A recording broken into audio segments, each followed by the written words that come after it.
Jaliye Wezareta Çandê ve li bajarê Amedê Nehrojan ve Çalakiyên Çandî bi navê Mîrcana Riya Çandê a Sûrê bê li darxistin. Ji bo nasandina bernameyên Mîrcanê daxuyaniyek çapemenê hat amadekirin. Parlamenterên Amedê, walî û serokên sazî û dezgehên fermî amade bûn.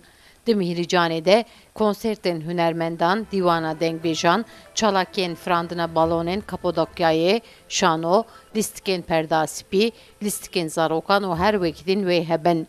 Armanca Mîrcan û çalakiyên Çandî wisa hat amajê pêkirin ku armanc dikin ku bi van çalakiyan bajêr bêtir bidin nasîn û bala geştyaran bikişînin.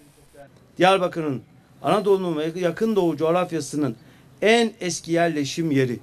Balıkçılığın. Em bi vê Mîrcanê armanc dikin ku berhemên dîrokên Amedê xwarinê wî, çanda wî li hemî cîhanê bidin nasîn.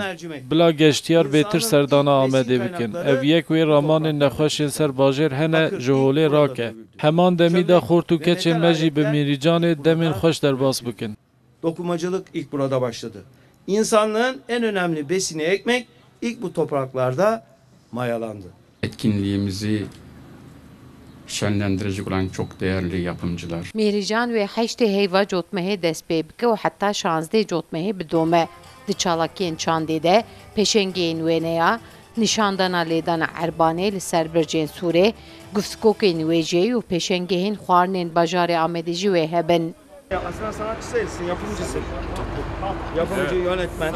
Cigîrê Wezîr, walî û parlamenterên AK Partî piştî axaftinan bi basa servekirî di nava navçeya Nav Sûrê de geriyan û silav li welatiyan kirin.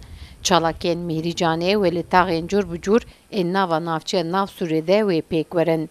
Sevda Kaplan, Kurdistan TV, Amed.